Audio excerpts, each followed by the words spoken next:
प्यारे श्रोताओं, आपका स्वागत है MP3 पाठशाला में। नमस्कार। आज हम एक ऐसे विषय की पड़ताल कर रहे हैं जिसने न सिर्फ इतिहास बदला बल्कि सच कहूं तो हमारी आज की दुनिया को गहराई से प्रभावित किया है। हम बात कर रहे हैं प्रथम विश्व युद्ध की। जी, जिसे उस समय महायुद्ध या द ग्रेट वॉर कहा गया था। एक ऐसा संघर्ष जिसने दुनिया की शक्ल, फौजी ताकतें, युद्ध के तरीके, मतलब सब कुछ बदल दिया। हाँ। और करोड़ों लोगों की जिंदगियां तो हमेशा के लिए बदल गईं। हमारे पास जो जानकारी है, मतलब उस समय के विश्लेषण और बाद का शोध, वो हमें समझने में थोड़ी मदद करेंगे। कल्पना करना भी मुश्किल है। 70 से ज्यादा देश, करोड़ों मौतें, ये सिर्फ आंकड़े नहीं है। बिल्कुल नहीं। ये इतिहास का एक बहुत बड़ा मोड़ था।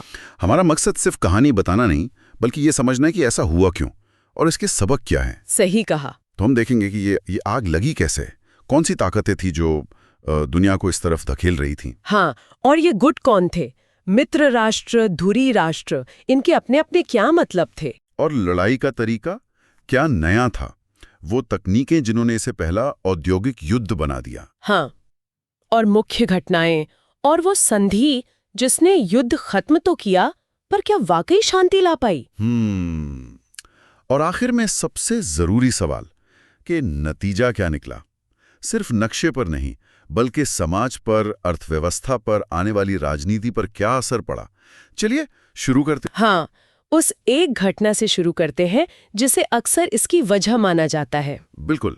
28 जून 1914, साराजेवो, ऑस्ट्रिया हंगरी के राजकुमार आर्कड्यूक फ्रांस फर्डिनेंड और उनकी पत्नी की हत्या। हाँ, गैवरिलो प्रिंसेप, एक सर्बियाई राष्ट्रवादी।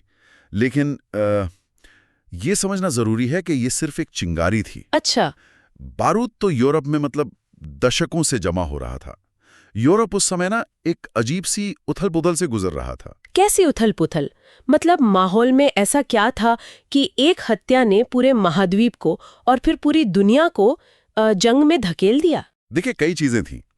एक तो था वो उग्र राष्ट्रवाद, मतलब सिर्फ देशभक्ति नहीं। ये अक्सर होता था कि हमारा देश, हमारी नस्ल दूसरों से बेहतर है और हमें फैलना चाहिए। ये सोच काफी आक्रामक थी। हर बड़ा देश और शक्तिशाली बनना चाहता था। और दूसरा शायद वो साम्राज्यवाद, अपने एम्पायर फैलाने की होड़। बिल्कुल। अफ्रीका और एशिया में कॉलोनी बनाने की जो रेस थी ना, उसने यूरोपीय ताकतों के बीच टेंशन बहुत बढ़ा दी थी। अच्छा। जर्मनी, जो इस रेस में थोड़ा देर से आया था, वो बेचैन था अपनी जगह बनाने के लिए।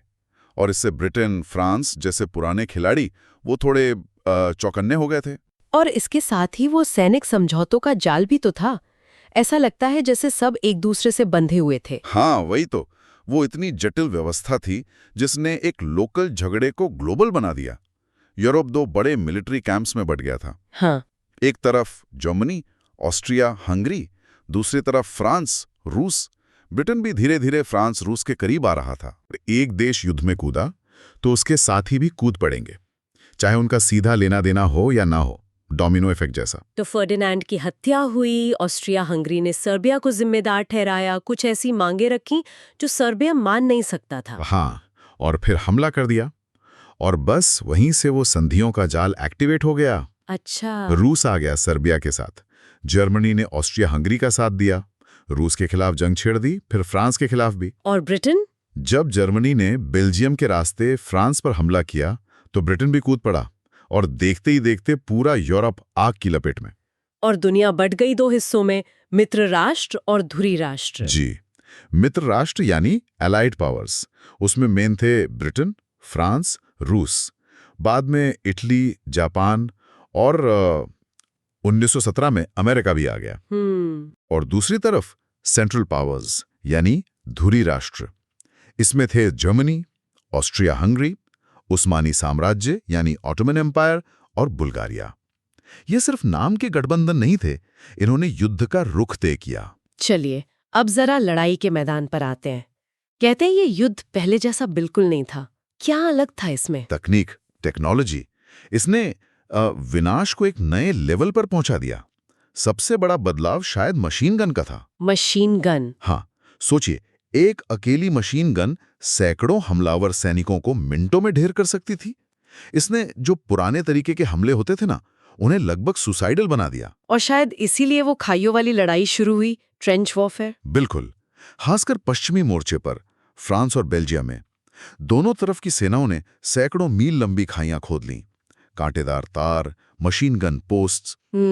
सैनिक महीनों बल्कि सालों तक उन खाइयों में रहते थे, बहुत बुरी हालत में। कीचड़, पानी, चूहे, बीमारियां और ऊपर से दुश्मन की बमबारी। उन दो खाइयों के बीच की जमीन को नो मैन्स लैंड कहते थे। नाम ही कितना डरावना है। और वो थी भी डरावनी, सचमुच मौत का मैदान। जब भी हमला होता, हजारों सैनिक अपनी खाई से निकलकर उसे पार करने की कोशिश करते, और ज्यादातर दुश्मन की मशीन गनों का शिकार हो जाते थे। जरा सी जमीन के लिए हजारों जानें चली जाती थीं। युद्ध एक भयानक डेडलॉक में फंस गया था। मशीन गन के अलावा और कौन सी नई तकनीकें थीं? टैंक, हवाई जहाज, जहरीली गैस। हाँ, टैंकों का इस्तेमाल शुरू हुआ। हालांकि शुरू में वो बहुत भरोसेमंद नहीं थे, पर उन्होंने फ्यूचर की झलक दिखा दी। अच्छा। हवाई जहाज पहले सिर्फ जासूसी के लिए, फिर बमबारी और डॉग फाइट्स के लिए भी। और सबसे बदनाम वो जहरीली गैस, उफ। Chlorine, mustard gas. इनसे न सिर्फ भयानक मौतें हुईं, बल्कि सैनिकों में एक गहरा खौफ बैठ गया। ये लड़ाई सिर्फ जिस्मानी नहीं थी, दिमागी तौर पर भी तोड़ देने वाली थी। ये वाकई में औद्योगिक युग का युद्ध लगता है, जैसे इंसान भी मशीन के पुर्जे हों। लोगों का नजरिया कैसे बदला होगा युद्ध को लेकर? हाँ, इसने युद्ध की जो शान थी ना, उसे खत्म कर दिया। शुरू में जो देशभक्ति का जोश था, वो सालों की बेकार की हिंसा और मौतें देखकर गहरी निराशा में बदल गया। कवियों, लेखकों, कलाकारों ने इस खोई हुई पीढ़ी, लॉस्ट जनरेशन, के दर्द को दिखाया। युद्ध अब बहादुरी नहीं, बल्कि वहशीपन और बेवकूफी का प्रतीक बन गया था। चलिए अब जरा टाइमलाइन पर आते हैं। 4 साल से ज्यादा चला ये युद्ध। कई अहम मोड़ आए होंगे। बिल्कुल। 1914 में शुरू हुआ, 15 तक वेस्टर्न फ्रंट पर वो गतिरोध, वो डेडलॉक बन चुका था।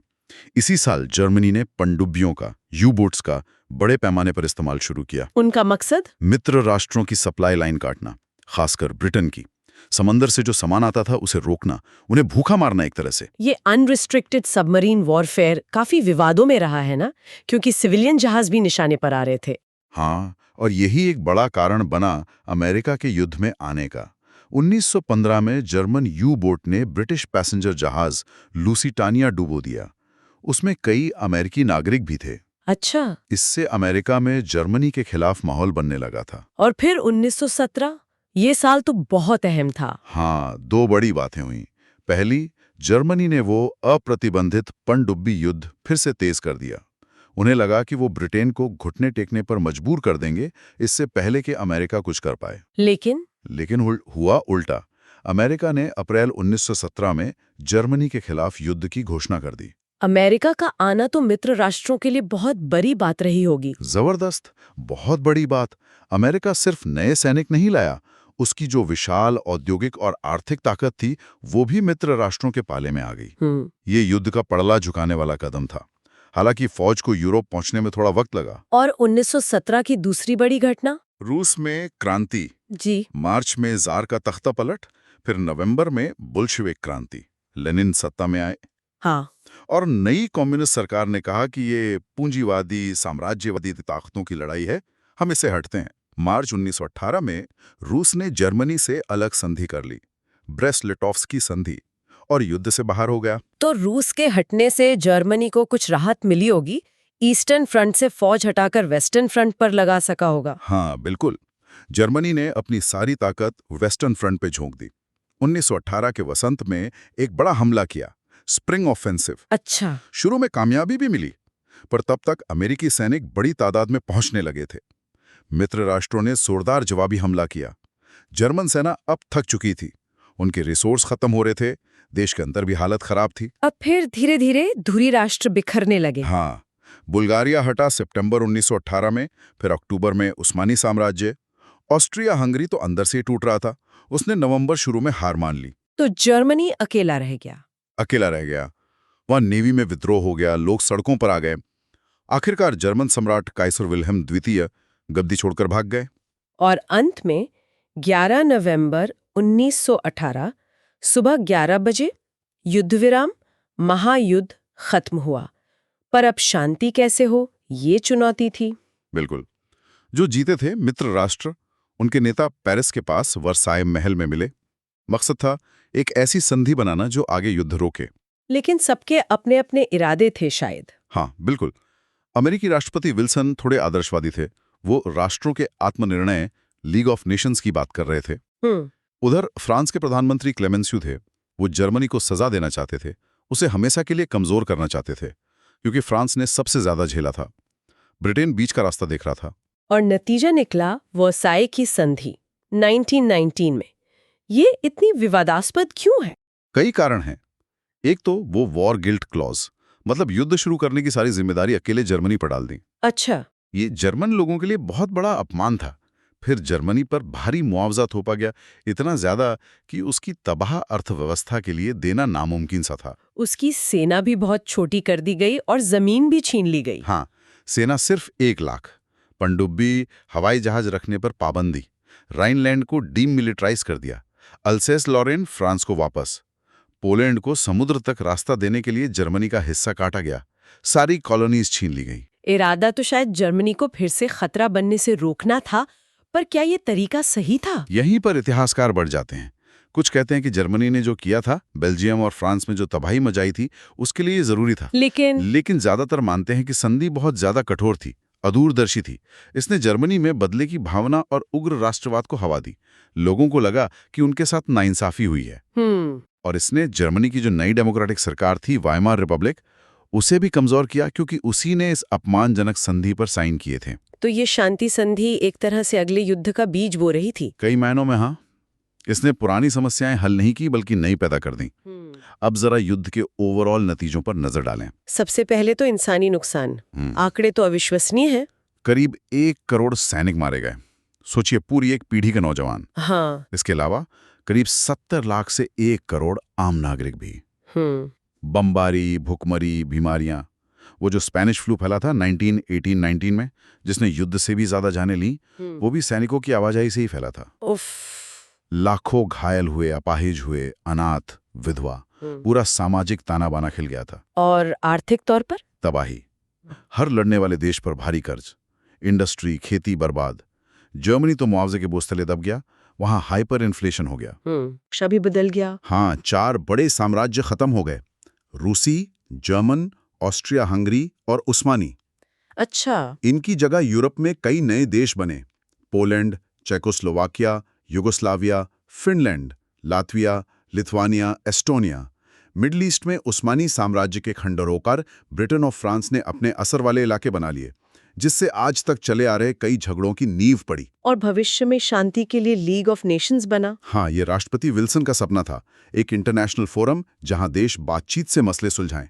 सोच अच्छी थी, पर लीग ऑफ नेशंस ज्यादा कामयाब नहीं हो पाया। क्यों? एक तो अमेरिका खुद मेंबर नहीं बना, अमेरिकी सीनेट ने वर्साई संधि को ही रिजेक्ट कर दिया था। दूसरा, लीग के पास अपनी बात मनवाने की कोई असली ताकत, कोई सेना नहीं थी। जब 1930 के दशक में जापान, इटली, जर्मनी आक्रामक हुए, तो लीग उन्हें रोक नहीं पाया। तो कुल मिलाके प्रथम विश्व युद्ध ने दुनिया को पूरी तरह से झकझोर दिया। एक हत्या से शुरू होकर ये ग्लोबल संघर्ष बना, नई तकनीक ने भयानक विनाश किया। हाँ, इसने साम्राज्य ढा दिए, नए देश बनाए, ग्लोबल पावर बैलेंस बदला और युद्ध के बारे में लोगों की सोच हमेशा के लिए बदल दी। लेकिन जिस शांति संधि से ये खत्म हुआ, वो खुद भविष्य के लिए एक टाइम बॉम्ब जैसी साबित हुई। बिल्कुल। वर्साई की संधि की कठोरता, वो नाइंसाफी की भावना, उसने जर्मनी में हिटलर और नाजीवाद के उदय के लिए जमीन तैयार की। ये वाकई 20वीं सदी और हमारी आज की दुनिया को आकार देने वाली घटना थी। इसके निशान आज भी दिखते हैं। जी हाँ, ये सिर्फ तारीखें और लड़ाइयां नहीं हैं। ये इस बात का अध्ययन है कि कैसे राष्ट्रवाद, साम्राज्यवाद, मिलिट्री रेस और गलत डिप्लोमेसी दुनिया को तबाही की तरफ ले जा सकती है। ये सारी बातें हमें सोचने पर मजबूर करती हैं कि हम इतिहास से क्या सीखते हैं या शायद क्या नहीं सीखते। और सोचने वाली बात यह है, प्रथम विश्व युद्ध को कहा गया था तो war to end all wars, सभी युद्धों को समाप्त करने वाला युद्ध।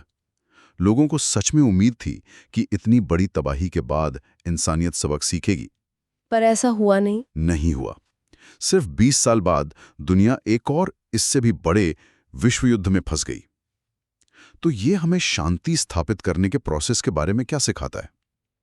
क्या न्याय के नाम पर थोपी गई शर्तें, जिनमें हारने वाले को पूरी तरह दबा दिया जाए, उनकी समस्याओं को नज़रअंदाज कर दिया जाए, क्या वो सच में स्थायी शांति ला सकती हैं?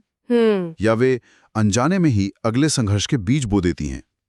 शायद इतिहास का सबसे बड़ा सबक यही है कि शांति सिर्फ युद्ध का ना होना नहीं है, बल्कि ये एक लगातार चलने वाली बहुत जटिल और संवेदनशील प्रक्रिया है। इस पर जरूर सोचना चाहिए।